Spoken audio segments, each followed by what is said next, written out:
3, 2, 1. Good evening and welcome to the Tuesday, March 26, 2023 meeting of the Longmeadow School Committee. School committees and other public bodies may continue to hold remote meetings through March 31st, 2025 under legislation enacted on March 29th, 2023. The statute, Chapter 2 of the Acts of 2023 extends quorum reductions for remote meetings. All votes while there is remote participation must be made by roll call vote. This meeting is being recorded and aired live on LCTV. We will begin with the Pledge of Allegiance. Pledge allegiance to the flag of the United States of America and to the republic for which it stands, one nation, under God, indivisible, with liberty and justice for all. All right. We have no correspondence, so we'll move right into approval of minutes. We have a possible motion. I move that the school committee approve the minutes to the March 12, 2024 school committee meeting as presented.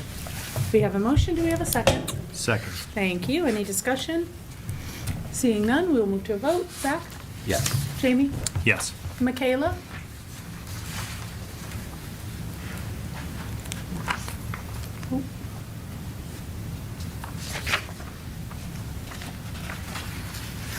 Julie? Yes. Thank you. All right, and yes for me. So, moving ahead to public speak, we'll give a moment if there's anybody here that has anything to share as part of public speak. We definitely are headed to you guys in a few moments, but if there's anyone for public speak, and or anyone at home also, if you're at home and would like to make a statement or share something, now would be the time. Raise a hand. All right. Seeing none, we are headed into school business with guests. And we have some visitors here today from Blueberry Hill who are going to share with us about their vision of the graduate. So As our team Blueberry Hill gets assembled here, students, you can come on up with Dr. Allen.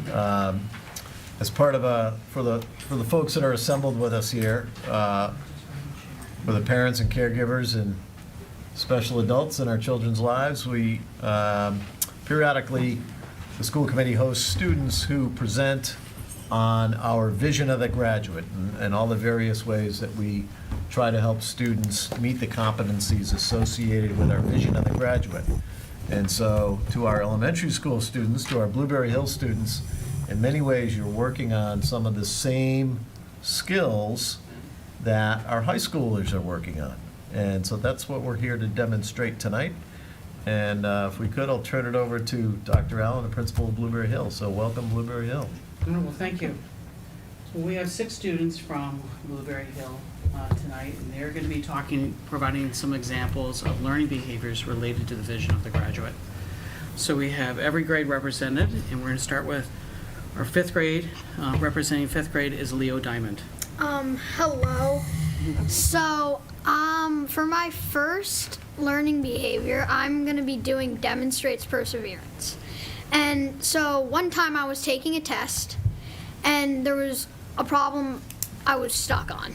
It was super hard and I spent a lot of time on it. I put down the answer after all my work that I had done, because that was the best one. So I get the test back, I'm super excited. I get the answer right. That's how I demonstrated perseverance. For my next learning behavior, I am doing use this time effectively. And I was doing science problems, and I was sitting next to my friends, and all my friends were talking. And I was trying to answer the problems while also not talking to my friends. So I was able to finish the problems when my friends did not. So, yeah. All right, well done. Thank you so much. All right, and representing 4th grade is Alexa Capatasto. Okay. What does the vision of the graduate look like in the 4th grade? In the 4th grade, we are taking on more responsibilities. For example, we can volunteer for student council. That gives a chance for kids at school to make their school a better place. The 4th grade demonstrates a lot of expectations.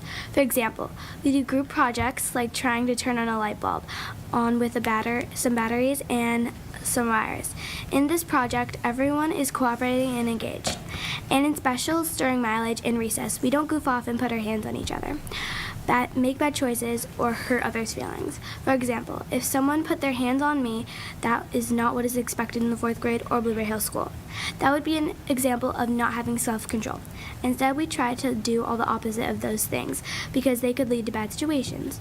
In the 4th grade, we are doing a lot of independent practice projects, which allows us to excel at our own pace. We also do a lot of partner work projects so we can learn how to work together and help our partners as we go through. Thank you. All right, representing 3rd grade is Fagan Winter.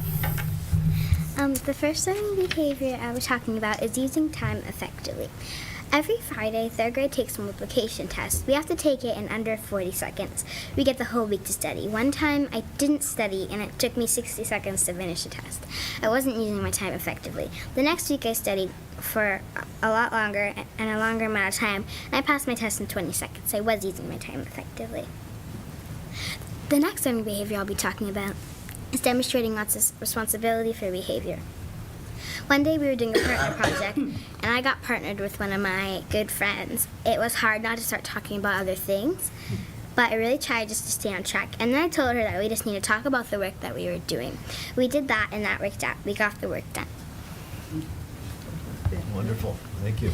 All right, and representing 2nd grade is Connor Ryan. For my first learning behavior, I'm going to do demonstrates perseverance. Perseverance is defined as persistence in doing something despite difficulty or delay in achieving success. Usually when I think of perseverance, I think of my favorite athletes overcoming an injury or huge loss and going on to win the big game. However, one of the greatest examples of perseverance happened this year in my very own classroom.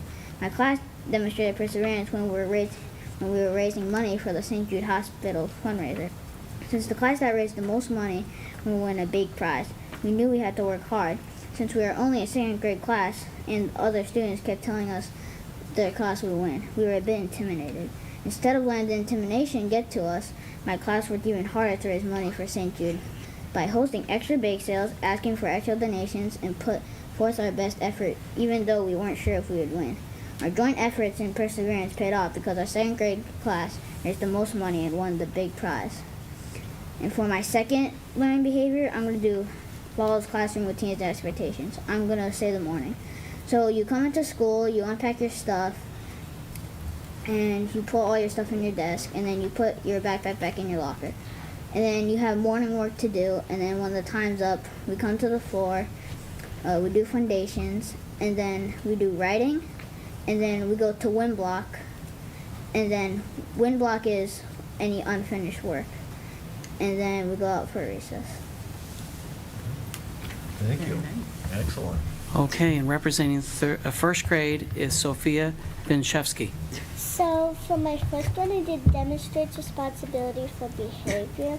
My example is one time in class we had morning work packets, and my whole group was talking, and I was the only person not talking in my group. And then for my second one, I did use time effectively, and I did during independent reading. Instead of talking to my friends, I got straight to reading and did great. And my third one is actively engages in learning. One time in class, my teacher said it is time for math, and I was ready, and I was listening. So when she asked a question, I raised my hand and said the answer. All right. Thank you. And our last student representing kindergarten is Lily Griffin. For my first learning behavior, I'm going to be doing works cooperatively with others. One time we were playing a math game and somebody would roll the dice and the other person would move the space. For my next learning behavior, I'm going to be doing interact respectfully with others.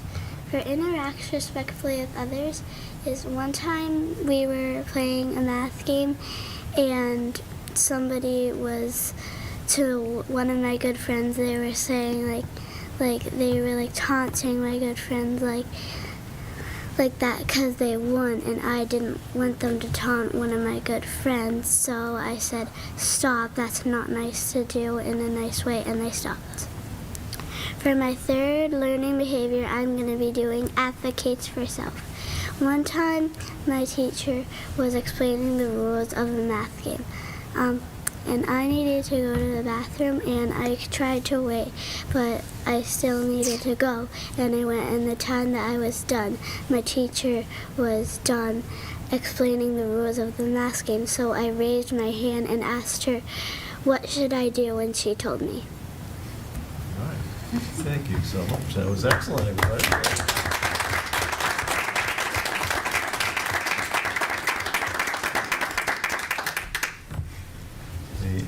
Any questions for our students or? Yeah.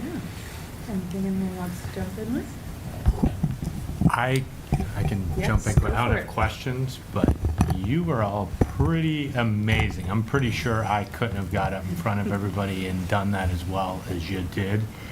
Leo, your stories were awesome. Capitasto, I don't know if you wrote that, but that was ridiculous. Fagan, your eye contact, you were good. I think you may be better than most people in this room, including all the adults. And you three, I don't know how you got up here in first, second grade, and kindergarten. There's no chance I would be showing up here, so be proud of you. That was pretty impressive with how well each of you did in your stories and what you said. Pretty darn impressive. That's my 2 cents. I don't have any questions. All I know is someone at Blueberry is doing a lot of good things. So you guys did a great job. And next up, anybody else? Andrew? I was so impressed by how accountable you guys all were. I thought that was really impressive, especially at your age, and I think that will really help you as you move up in school and then beyond that, just throughout your life. I think that you guys are really developing some really good skills, and it was so awesome to see from such young people. And just congratulations for being able to speak like this. It's so incredible. All right. Well done. We are very excited to have you guys here tonight. It is always a lot of fun to have students come in and tell us more about their day, and you guys were, as everybody has said, absolutely fantastic. Naturals, ready to go. I love how much you talked about things like persevering, even when your work was hard, or even when it was very tempting to talk with your friends, which is very tempting for all grown-ups too. So you're already working on that, which is really cool. And advocating for yourself, that is fantastic. And learning how to cooperate with others, these are all great things. So big thank you to all of you, for Leo and Alexa and Fagan and Sophia and Lily and Connor. You guys did a great job. Thank you so much for coming out tonight. And if I could, it's so impressive to hear you thinking about your learning and your behavior. And I think when I was in school, teachers would tell me how I was doing and how I was behaving and if I was learning, but you're thinking about it yourself. You're thinking about your own learning and your own behavior, and that's going to help you. And maybe someday one of you will be sitting in Andrew's seat as our student representative to the school committee when you get into high school. So remember that. Remember Andrew here. He's done a great job with us. So you all have the skills to replace Andrew someday, okay? All right. Maybe tomorrow. Yeah. That's right. That's right. Thank you, everybody. That was wonderful.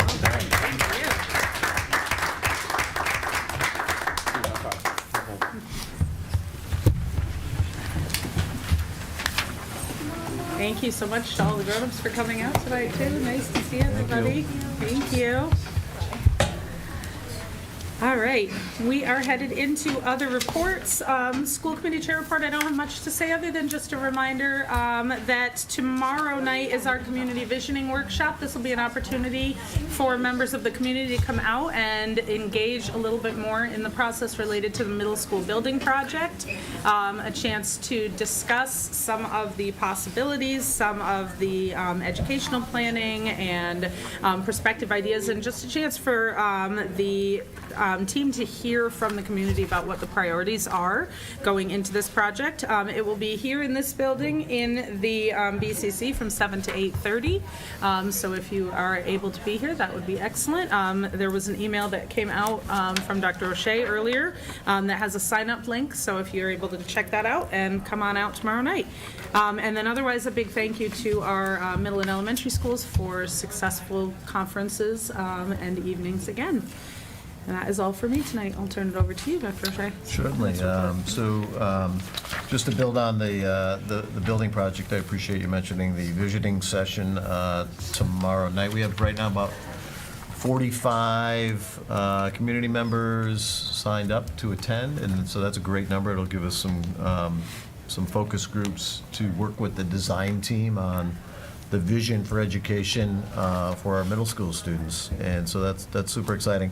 It's a busy period right now with the building project. We are working towards the submission of a preliminary education plan, and so these visioning sessions can feed into that as well.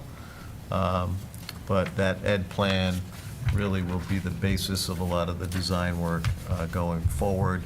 In early May, we'll be expected to submit some preliminary ideas, projections on the middle school project to the MSBA. So very exciting. The literacy curriculum field testing is still underway. Our educators completed field testing in a program known as CKLA. That's Core Knowledge Language Arts Framework. And they'll be kicking off a field test of a curriculum called Into Reading on May 1st. And then our intention is to, April 1st, but our intention is to bring a recommendation to the school committee on May 28th.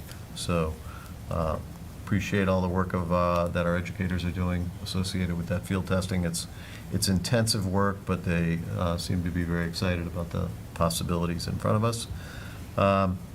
We have, one of the things that the committee has talked with me about in relation to my mid-year evaluation was our efforts to promote administrative sustainability, and so pleased to report that we've identified 3 aspiring administrators to participate in an Emerging Leaders Program offered through our partnership with the Center for Leadership and Educational Equity.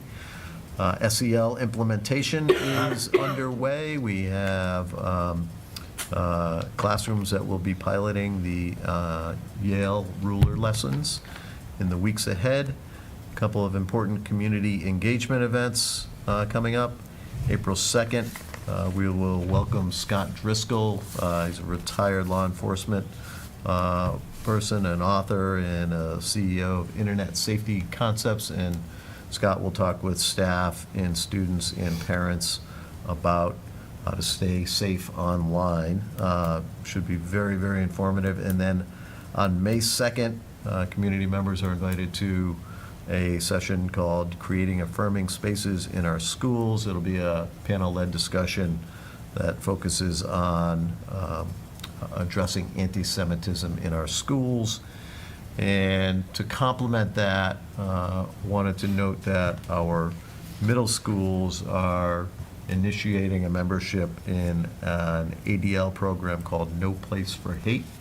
And so it's going to empower students to put together some school-wide events to address hate and bias. So that's really, really exciting. No Place for Hate, it's called.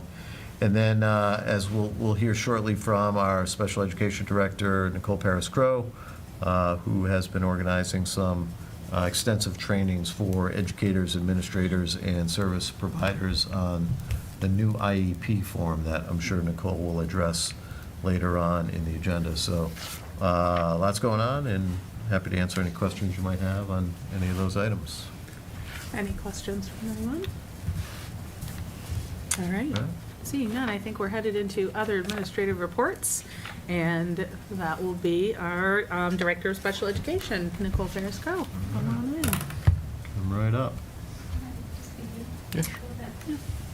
Well, just give me a moment to pull up your slide deck. Welcome. Thanks for coming out tonight. Great. Always the best part.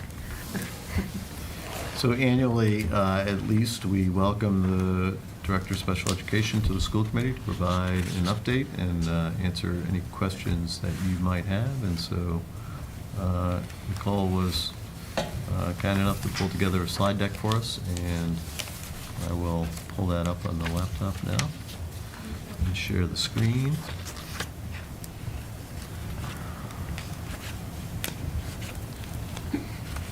I have some additional information that I'll hand out and share with you guys as well. Just put together a little bit more information. All right, so at your command, I'll run through the slides here. And I don't usually command, but I will try. So thank you again. Thank you for having me. I've wanted to come and just give you guys, everyone, an update on what's going on in special education. Lots going on. We support students ages 3 to age 22. So it's the preschool all the way up to post-secondary schooling for some of our students that require that. So if we go to the second slide, I think, right?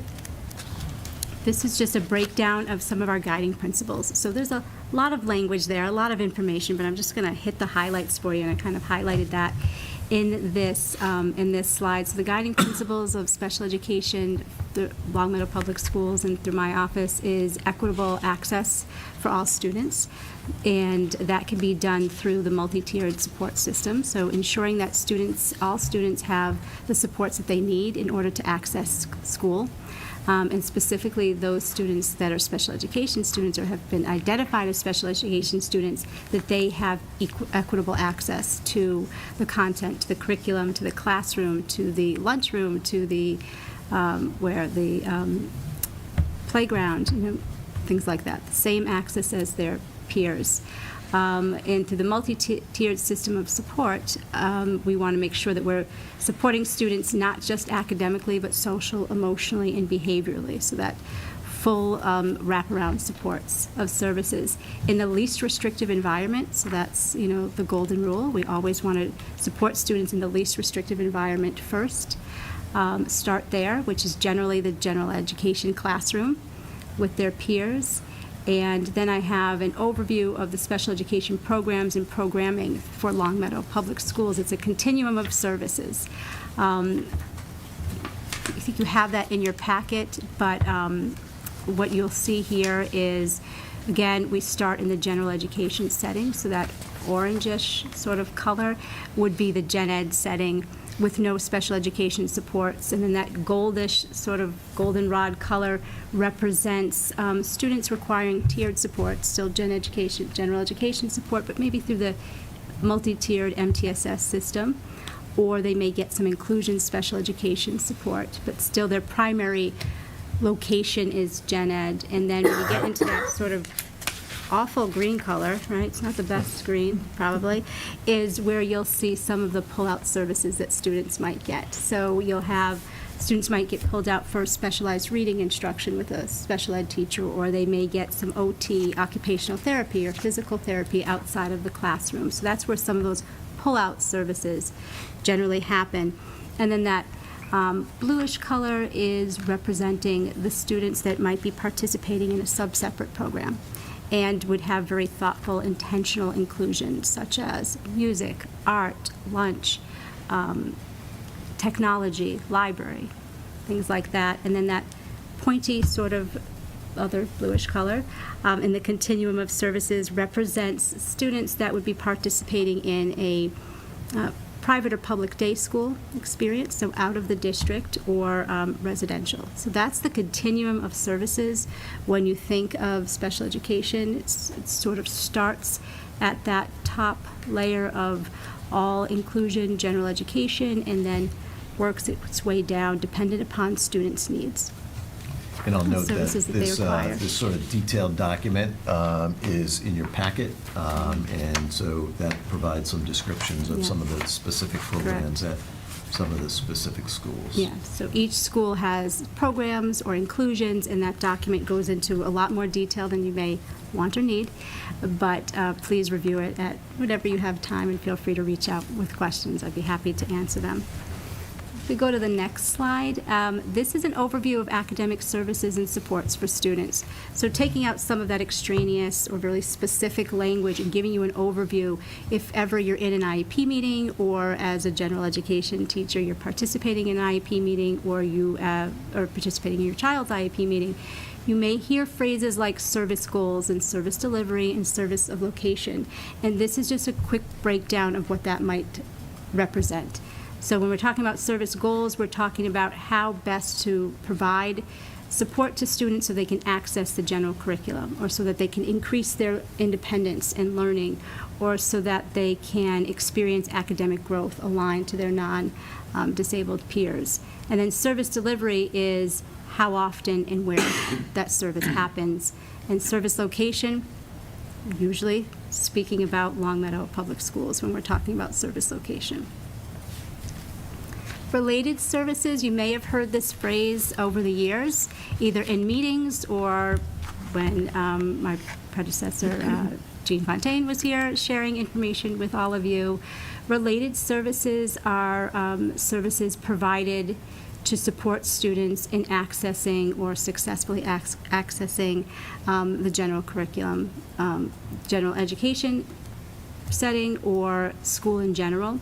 And that can be provided by people such as physical therapists, occupational therapists, adaptive PE teacher, our school adjustment counselors, our speech and language therapists, our assistive technology folks, and even transportation. We have some students that require specialized transportation to get to and from school. So that is a overview of what related services represents or means if ever you hear those terms or phrases in conversation.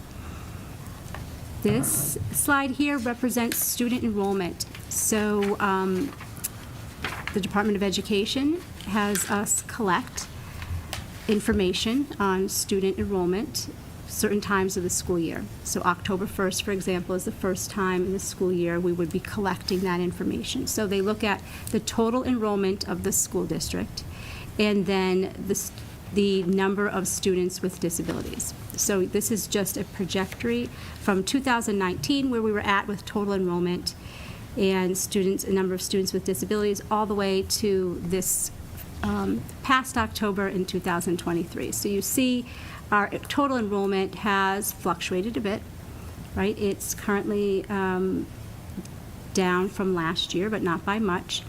And our total number of, so total enrollment is 2,773 as of October 1st. It's grown a bit since then. And our students with disabilities number was 624.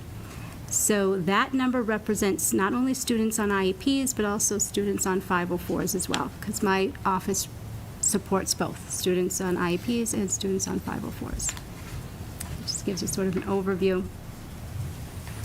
This slide represents some specific data, and it's referrals, and just initial referrals. And so what that means is any students that it was their first time being referred to special education through an evaluation process. So either through the MTSS process, that multi-tiered systems of supports, that's building-based, either that team has determined that students may need to be evaluated for special education due to their lack of progress, or some other specifying data that had been collected, or whether or not parents have initiated the evaluation process, because parents can do that as well.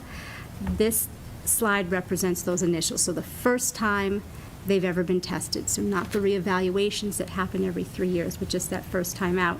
So this is a sort of a glance at what that looked like from the 2020-21 school year up to present as of March 20th. So staff referrals are representative of students that have gone through that MTSS process that I mentioned. And parent referral numbers represent parents requesting that their child be evaluated themselves. So our numbers have gone down slightly as far as parent referrals and also in staff referrals. So as of March 20th, we were at 104 initial evaluations for this school year. And at the end, so that's June of 2020-21, June of 2021-22, and 22-23, those were the numbers that we were at that time. So considering it was March and we're at 104, I think that we will, based on some of the consent forms that have recently come in, that we will meet at least the number that we were at last year. This is a breakdown of students by disability categories. So there are several categories, or there's 13 altogether of disability categories when we are determining eligibility, and this is a representation of 9 of them. Excuse me. This is a comparison from 2021 to 2024, where we are at throughout the district in regards to disability categories that we're determining eligibility for students at. So I don't have to read the slide to you. I'm sure you all can see that. But there are a couple of specific changes or trajectories that I pointed out with the colorful little stars there. So in regards to our disability developmental delay, we've had a increase over the last few years in students being qualified with a developmental delay. And that is for students ages 3 to 9. Once they are 9 years old and on, they are no longer considered to have a developmental delay, and we have to pick another disability that they have shown that it's more prominent than others through the evaluation process. So developmental delay can represent occupational therapy, so fine motor challenges, or physical therapy, some of those gross motor challenges. Usually those are the types of disabilities that fall into the developmental delay category. We've had some district professional development in collaboration with Beth Nelson and Nilda Irizarry. We've been able to pull together some wonderful professional development. These professional development opportunities are specific to special education, but have been offered to gen ed and special ed staff members. And I've been able to fund this through the new IEP grant that I wrote in, when was that, Tom? Maybe fall, winter, fallish? Yeah, maybe late late fall. We were awarded over $26,000 to be able to use towards PD or training of staff on this new IEP form, or a variety of different things to help us get to where we need to go in order to be prepared for our next school year. Next school year, we will be implementing the new IEP form. We'll have till June 2025 to fully implement it. So these are some wonderful opportunities we've been participating in to prepare for that. Some current initiatives. I heard Dr. O'Shea share with you earlier that we have our second new IEP training that's coming up. We're going to be training our assistant principals and administrators, related service providers, staff on April 29th. And the first time we did this, we all, pre-K through 12th grade, we all participated in the trainings all on the same day. We're going to do that again. We're doing the train-the-trainer type of model. So myself, along with our special education supervisor from the high school, Juliet Keenan, our district supervisors, Lauren Heaton and Christine Corbett, our preschool coordinator, Kat Beavis. We are going to get into the schools. We each choose a school, and we provide the training there so that we're all hearing the same information on the same day. And it's been wonderful so far. Had some really great participation, good questions, thoughtful feedback from staff. So I'm looking forward to that. Our focus for that particular training will be on developing the student and team vision. One thing about this new IEP, it's very much student family vision oriented. It's much more student centric than before. So I'm really looking forward to that. We have students as young as 3 years old that we're encouraging to participate in this, in sharing, articulating their vision, either through a drawing, through coming in and talking to the team, but they have opportunities to provide feedback. So we're producing some questionnaires for some of our little ones so that they can fully participate in their IEP meetings. So that's, looking forward to sharing that information with you. We're also really going to focus on a comprehensive understanding of accommodations versus modifications. So I don't know what your familiarity with those terms are, but they are often confused and interchangeable. Accommodations are providing opportunities and equal access, where modifications are generally a change in curriculum in order for students to meet the content or the specifications of what it is that they're trying to do. So we're going to get into an in-depth conversation with staff about that.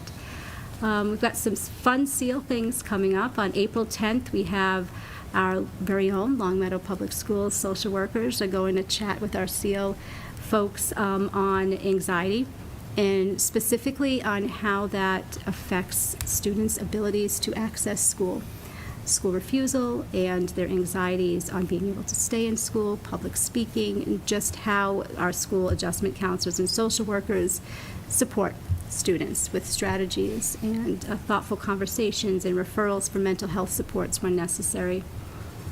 May 8th, I will be meeting with SEAL to discuss the new IEP. We're going to have a little new IEP workshop. You all are invited. It's going to be the best thing ever. Definitely get your tickets. There'll be some Q&A opportunities as well, so looking forward to that. We have our preschool.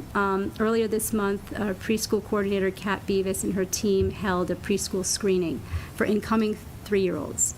So we've had quite a few people come out and participate in that screenings, but if you all know of anybody, or if anybody that's watching has a child who has recently turned 3 or 3 to 4 years old and that are not and that reside in Longmeadow and not currently registered for preschool, please contact Catherine Beavis, our preschool coordinator at Wolf Swamp School. I've attached the pre-K handbook that Kat and her team have worked on that really goes into a lot of detail on what families and students can expect during preschool. We have our kindergarten screenings coming up in May. Screening registration is completed through PowerSchool, so that's something else that goes through my office, and we have created a fun-filled day of screening. So any children that are preparing for or going into kindergarten, they should make sure that they register with Diane and Tammy, and also it's available online, and get into PowerSchool, please, and pick their dates and times that they want to come in to register. So we're looking forward to having, this whole place is going to be filled, right, Marty and Tom? It'll be filled with little ones, so excited to be chattering with one another. We'll have our nurses here for some screenings. We'll have our ELL teachers here as well to provide screenings. We'll have speech and language. So it's a full day preparing for kindergarten. And then we are working on our ESY, which is extended school year. We have a pretty intense summer school program here, and we have got a lot of great things planned for students and for staff. And we will be providing services for students preschool through 11th grade in the summers. Those students that qualify for summer services through their special education, their IEP, and evaluations process. Kind of touched a little bit on the new IEP.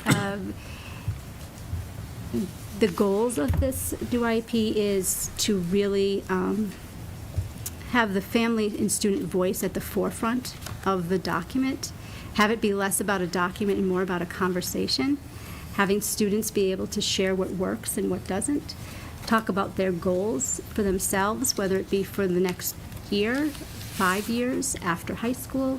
The form and the documents and the process are actually much more streamlined, which is really great. They organically lead into one another.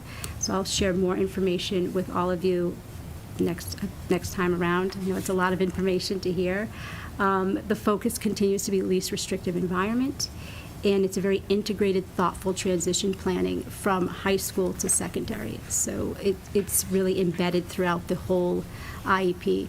The students and family voice and the transition planning is what drives the IEP. So this is a wonderful way of looking at it. It's a longer document than we've had in the past, but it is actually much more streamlined in that it really develops through a conversation. Just some more information on our parent engagement. We are very lucky. We have a wonderful SEAL group. Really, really do. We have the two co-presidents with Diane Porfilio and Megan Downey. They do an outstanding job. The folks that participate in SEAL are just great. They're very enthusiastic. They bring wonderful questions and great topics of conversation. They meet every Wednesday of the month, and that is just a little link to their website. Some of the SEAL presentations we've had this year have been on basic rights and how to build effective and thoughtful communications between family and educators. Some other presentations we've had are with our Longmeadow Public Schools supervisors and administrators, such as Tom and Marty have been guests, related service providers and school social workers. So we've had a lot of wonderful, rich conversations. Some trends we've seen are teams and families are keeping students in the least restrictive environment. That's always our first and best start.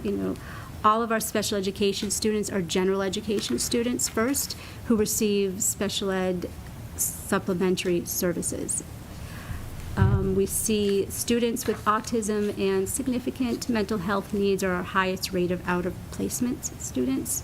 And the achievement gap between general education and students with disability remains. We close it slightly.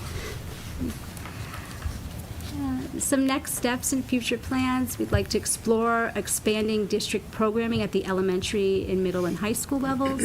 We've talked a lot about a pathways type of program at the elementary and middle, and it's really just that.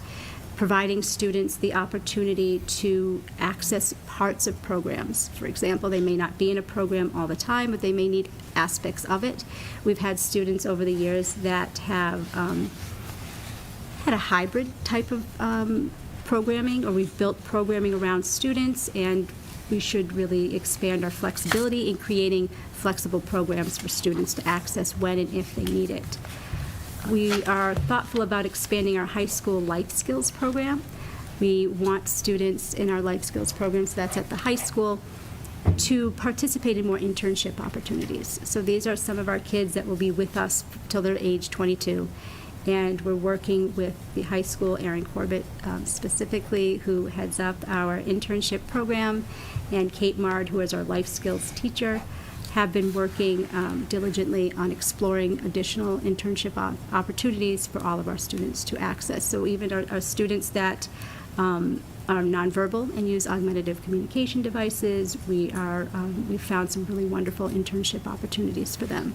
And so we're working towards helping them to build the skills that they need in order to be able to work in different parts of the community. We also have, this goes back to somehow sort of goes hand in hand with the Pathways program, some student support centers. Goes back to talking about centers or programs that students need for a time in order to access the general education setting, to access school. They may need to shore up some skills such as regulation or social emotional skills, not as much academic, but all of the other pieces that are part of our whole child. We will continue to provide trainings and consultations and coaching for our special education, general education staff on inclusive practices. So that is what we're going to continue to work on for the rest of forever, I guess, not just the rest of the school year.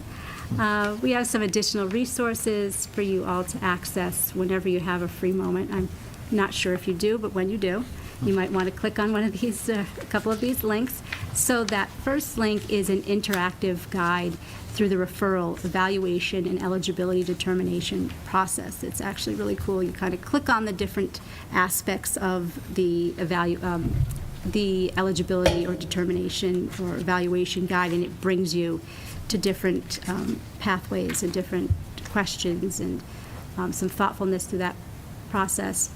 There's an interactive parent guardian guide to special education in general that speaks about your rights and the the whole process, the timeline of the whole process, which is really wonderful for families to see, especially if they're new to special education or those that have been in special education for a while, may just want to refamiliarize themselves with some of the really important aspects of this very legal document.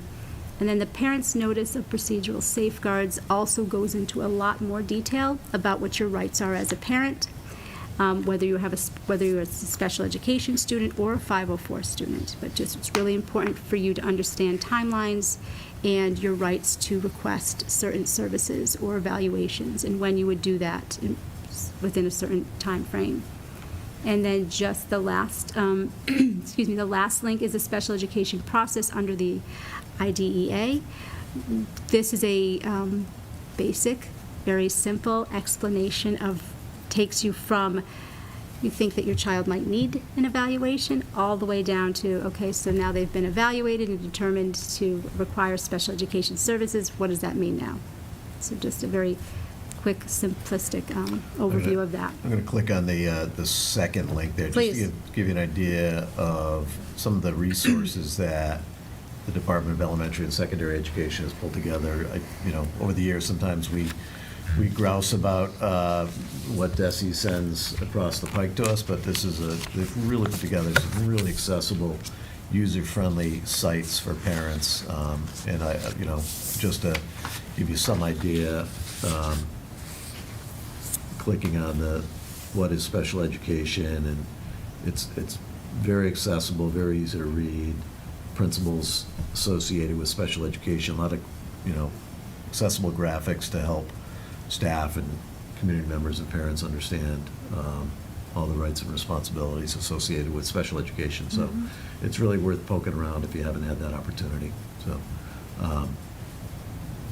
and I just want to thank, before we gather some questions from the committee, I just want to thank Nicole for her leadership. It's been a busy year. It's been a busy several years in special education, and we rely tremendously on Nicole's expertise. She's one of the first cars here in the morning, one of the last cars to leave every day. And so we're grateful for the steady leadership that she provides, the advice that she provides administrators, and then the leadership that she provides to the staff that she leads. And you can see the complexity of the programming and the varied roles that she needs to support. So thanks for the presentation, and Of course, my pleasure. happy to answer any questions you might have. First question, will this be available or is it already online? It for will be, families? yes, Perfect. yep, It's a really great source. Thank you very much for putting it course. together. my pleasure. I'll open up for other folks' questions first, and then go from there. Zach? I don't have any questions, but I would like to echo Dr. O'Shea's thanks, both on a professional and personal level, for all that you do for students at Long Meadow. Of course, of course. I love the work that I do, and the people that I work with, the children that I work with. So thank you. Jamie, did you have a question? Just a thank you as well. My question on page 6, we all probably know that, I'm assuming some of this has to do with the pandemic. Do we Yes. expect this to like are we seeing that it's gonna come back down, or do we think it's gonna stay, I'm just guessing. I just Yeah. want to know whether we're gonna be at this elevated Sure. where it's gonna take 5-10 years to work our way out of this, or whether we see the light Yep. at the end of the tunnel. That's a great question, and I can say that throughout the state, they've seen an increase in special education referrals and finding students eligible for either an IEP or 504. I would say the ramifications, the effects of COVID, I think we'll see for many more years. I can't say when that will sort of level out. I think that it's going to take time, for sure. So, Got I don't know if that was a direct No, enough answer. No, but I figured I think that's what we'll you were see going to say. It fluctuations. just is, so, but it looks, these 2 years, do we think does this look like where we're going to end 2024? This 620s? Or that kinda a number? little higher. Or a little higher? Yeah, I do. Currently, I was looking at our numbers today. I'm always not quite a math person as you guys are. However, I do the best I can. I was just looking at it, let's see.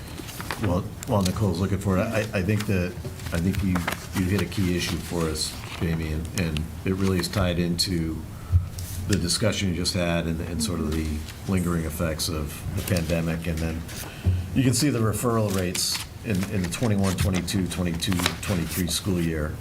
Those referral rates jumped. And educators and parents concerned about kids' progress coming out of the pandemic, I think it will be with us for some time.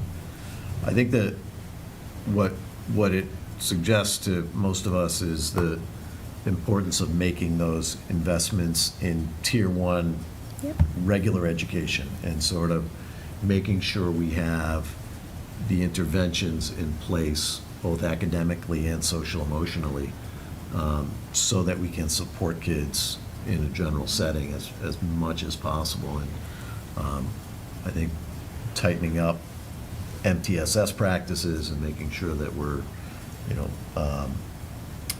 understanding kids' progress, where they are, that we have appropriate interventions in place, and that we're regularly assessing them so that they're making progress at Tier 1, and then so that parents don't feel the need to refer, staff maybe won't feel that they're left with no other options. So that's really the critical piece of this, just to make sure that we have that Tier 1 MTSS related supports in place. I agree. So our current enrollment as of March 1st, I should say, we have 2,779 students in Long Meadow Public Schools. Our numbers have leapt to 662 currently, students with disabilities. So that has already jumped pretty considerably from October to March. And that's IEPs and 504s. So I would, it's a pretty big jump. I would expect we probably won't have a big jump like that again before the school year is out. I think we'll probably settle around that. But, that's a representation of recent evaluations that we've had, eligibility meetings that we've had, both for IEPs and for 504s. We've had a pretty sizable jump in our 504s as well. Yeah, Jamie, go on. I have one recommendation to us as a committee is, I know budget season's kind of in the midst of this whole thing, but I think we should be regularly communicating with our legislators directly from the school committee, pressuring them that, they've obviously cut, and I'm sure a lot of schools are feeling this way, but they're cutting funding to us, right? Yet they're leaving us with a lot of children who need a lot of help. I'm sure we're not the only school this way, but I don't think we should relent on that because, at least we're one school pushing back on them and do it fairly regularly. Because if we just wait the budgeting season, it's not going to go anywhere. But if we do it every couple months, where we're saying the same letter, hey, by the way, you cut our funding, yet we still have a lot of different things. My understanding is colleges are the same, where they've had a major spike right now of, children who need a lot of help, in every classroom. And, it just feels like they left us with a bag of stuff, of things just to fix on our own. But I think we should pressure them regularly, just so we're not kind of back, because this is probably, I hope it doesn't spike up anymore, but I'm not that. I'm not that optimistic. I'm just wondering what else. Before the school year's over, I don't think it's going to. Yeah, probably not. But going into next year, Good, sure. You bring up a great point. I mean, that we're talking about. So we're looking at October numbers. Around the time October, November is where we start sort of talking about the budget, right? And then by March, you see that increase.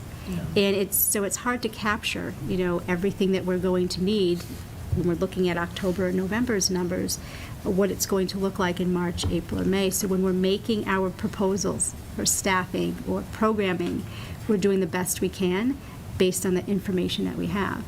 So it's unfortunate the budget can't be as flexible as special education in that you have to be ready to pivot on any moment. You don't know. You could have a family move in. a family of students with significant needs, there could be 3 or 4 of them in one family, that will impact programming, will impact staffing. So it's just, it's hard to project. I guess my first year sort of at it, it was certainly a challenge to just sort of project exactly what we might need. Yeah, well, and as you mentioned, an extra challenge in a year where both our federal Title I funds Yes. and state Chapter 70 Got pulled funds back. were dramatically lowered or taken away. Yeah. Right. So, yeah, it's a significant extra challenge for Right. sure. And in July, August, that's when I write our IDEA grant, which is an entitlement grant, right? And so it's a pretty daunting process. You know, we are provided some numbers and figures and dollar amounts that are non-negotiable. We will get, that's part of the entitlement of it, we'll get based on our enrollment, but it's then deciding how and best to utilize that money for an upcoming year. So, you know, it's something that I've already been, I've been taking notes on all this year, and okay, so this is how I would reallocate, you know, that thoughtfulness moving into the next school year. My office is also responsible for the private schools and providing Yeshiva, St. Mary's, and other private schools supports and services for Longmeadow students who attend private schools. We're still responsible for providing them with IEP meetings and providing them services, whether it's during their school day or after their school day with tutoring. So, you know, there's a lot of pieces to the work that's being done. All right. I was curious if I could ask, I love that when you're talking about your professional development, part of the focus of that is kind of getting everybody on that same page, of making sure that the terms are the same, that that vision for students and families, that everybody's Yes. understanding that. I was curious, when you're planning for professional development like that, does that tend to include RSPs who might be part-time or Yes. contract, et Yep. cetera? They're able to- Everybody, everyone That's gets to wonderful. participate. And it's tricky getting the time to Of do it course. because there's a lot of competing needs right now. We have our literacy folks and our ruler folks and all kinds of other wonderful things that are going on with the district. There's only so much time, right? And we don't want to have, you know, a school be completely void of all of its teachers to be able to participate in a training. So we've been creative with trying to piece together some time, which administrators have been really flexible about allowing us to do that, because we're really trying to grab everybody from pre-K to, you know, all the way through high school to participate, either after school or like add an hour to from the school day and then work after school to meet. So I have to say, all the folks, all of the staff have just been very flexible and showing up and doing some hard work. Well, thank you for putting all this together. My pleasure. Looking ahead at those next steps, I'm looking forward to hearing more about the internships and Me the life too. skills and those Oh, yeah. pathways and support centers. Thank you. I did have a little bit more information that I will give to you all and to look at in regards to what our staffing looks like, staffing overview by building, as well as related service providers and district staff. I think it would be good for you to see just how many staff are really involved under the umbrella of special education. It might be more than you expected or you might think, but I think that's good information for you to have. And I apologize I didn't get it in the slide, in your slide deck in enough time, but I want you to have access to that. So I will hand that out If I to you. could- if I could left it on mention my desk. Just 2 more things. One is, and it relates to the staffing piece. One of the challenges that Nicole and every other special education director in the state, at least, are experiencing is the shortage of folks coming out of college who are interested in being special educators. There's a serious pipeline issue, and so our ability to attract and retain and support special educators is more important now than ever, I'd say, and more than other parts of our organization. We're really need to focus on making sure that we're doing our best to attract really high-quality special educators, and we've been fortunate that we've been able to do that, but it doesn't come easily for sure.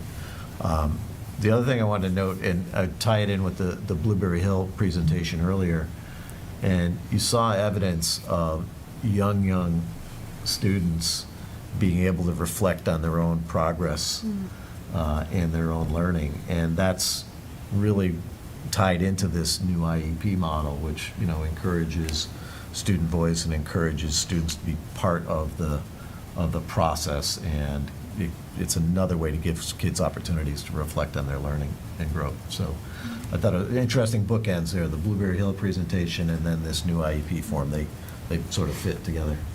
Yeah. Definitely.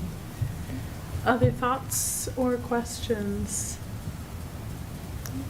All right. Thank you so much. I for really coming out. appreciate your time. it. Thank you. Look forward to seeing that online, and Thank parents you. who are at home are welcome to check that out. Yes, and please, parents at home, reach out to me directly with any questions or guidance that you're looking for. I'm happy to help.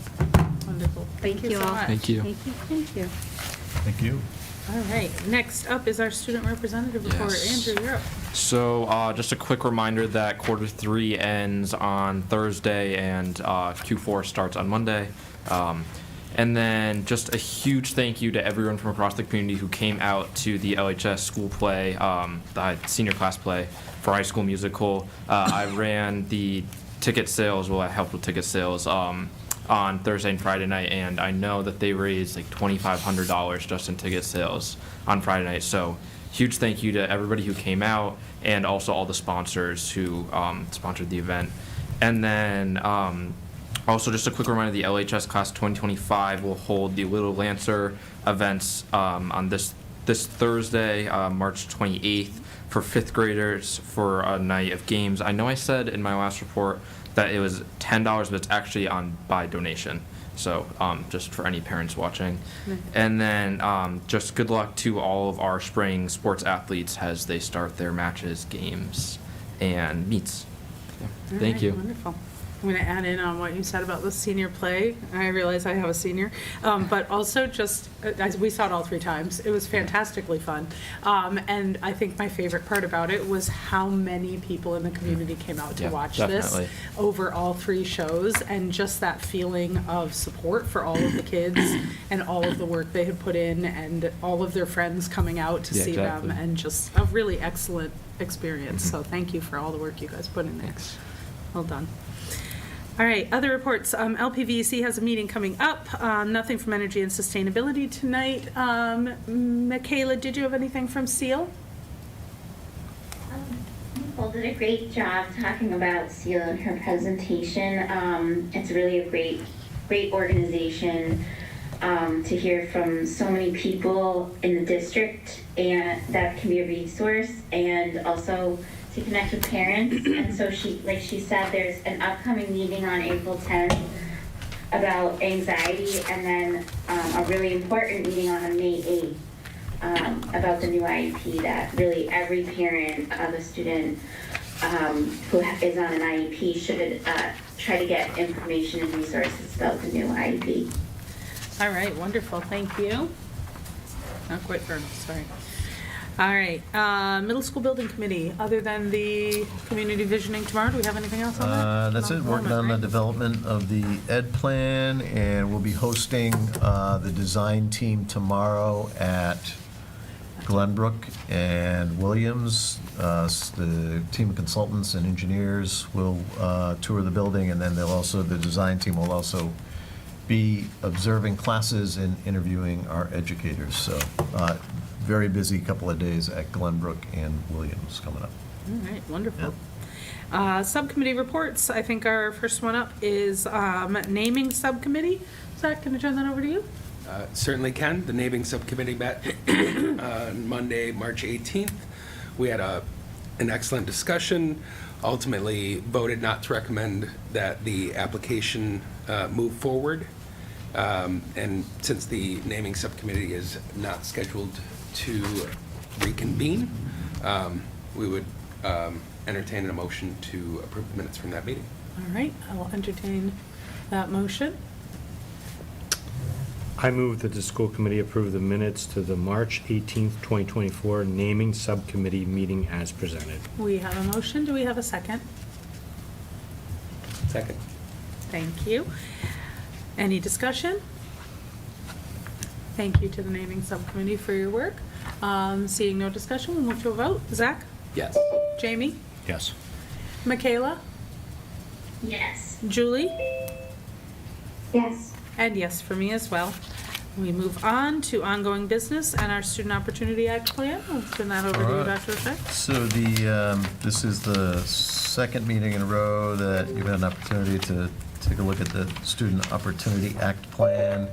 And this, as you recall, is a requirement of the Student Opportunity Act that was passed in 2019. And we look at this as sort of a focused subset of our district improvement plan. It's a focused subset of existing initiatives.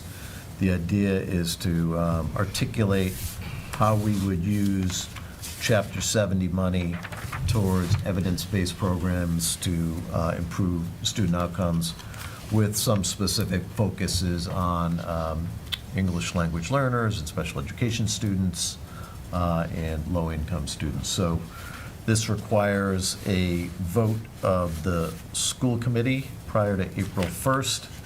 This particular Student Opportunity Act, it really reinforces our commitment to the K-5 literacy curriculum, mental health and SEL initiatives, and an expansion of the vision of the graduate. So I'm happy to answer any questions about the Student Opportunity Act plan for your consideration.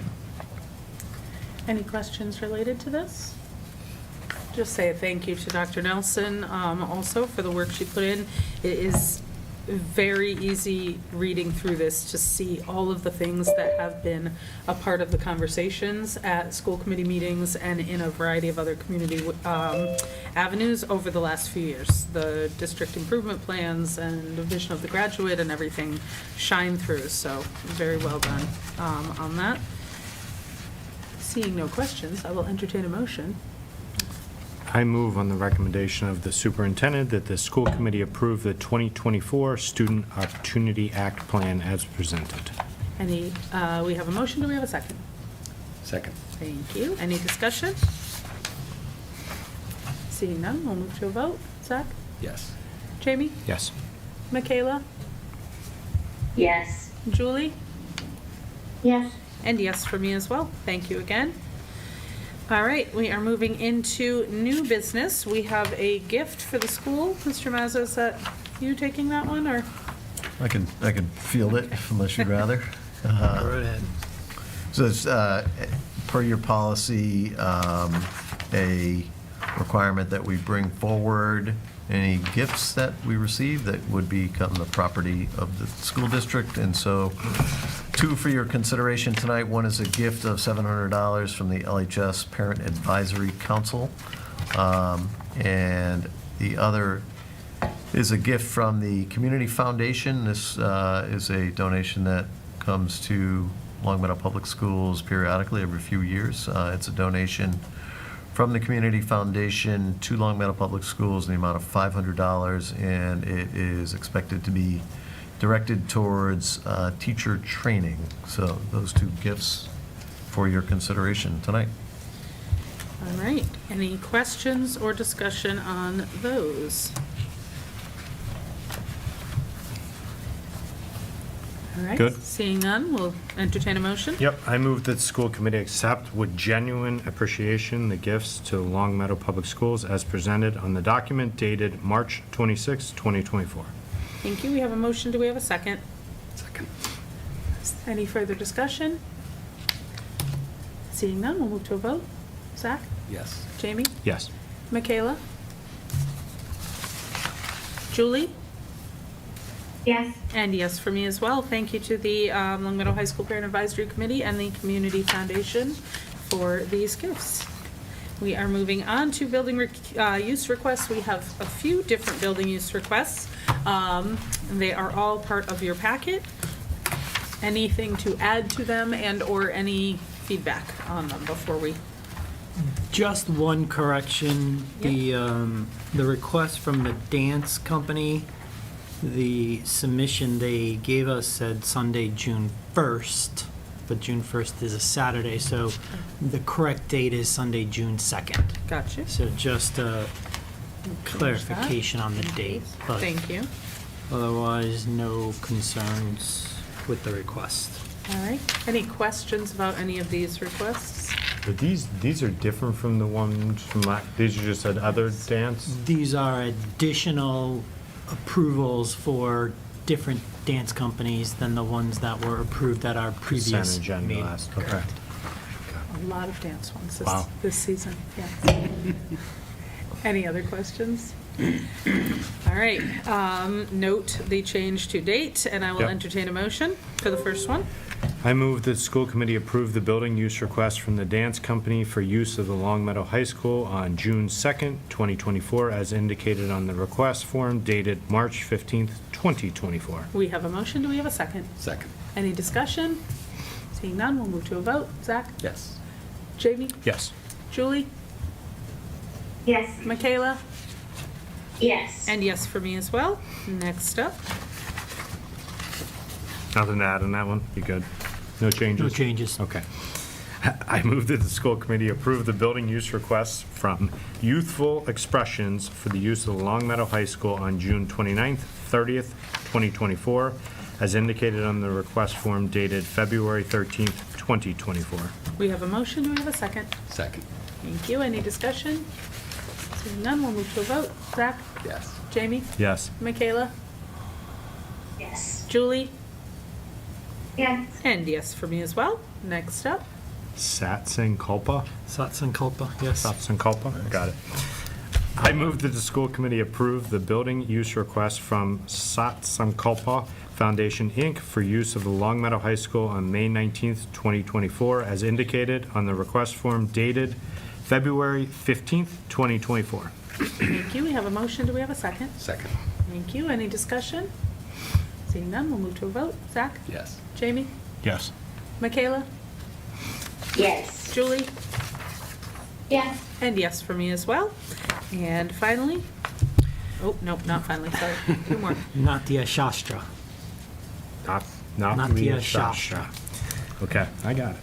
I move that the school committee approve the building use request from Natya Shastra for use of the Long Meadow High School on August 1st, 3rd, 4th of 2024, as indicated on the request form dated December 22nd, 2023. Thank you. We have a motion. Do we have a second? Second. Thank you. Any discussion? Seeing none, we'll move to a vote. Zach? Yes. Jamie? Yes. Michaela? Yes. Julie? Yes. And yes for me as well. Thank you. All right, good, thank you. I was wondering about that one. And that is all for those. So we are headed out of our regular meeting and into executive session. Redacted. That one was? Oh, Yep. sorry, did not know that. All right. So we have a possible motion related to an executive session. I move that the school committee meet in executive session pursuant to Mass General Law, Section 30A, subsection 21A, Purpose 7, consideration of the release of executive session minutes of previous meetings, not to reconvene into open session. We have a motion. Do we have a second? Second. Thank you. Any discussion? Seeing none, we'll move to a vote. Zach? Yes. Jamie? Yes. Michaela? Yes. Julie? Yes. And yes for me as well. Have a good evening. Thank you, Andrew. And we will Thank you, see Andrew. everyone in a few weeks.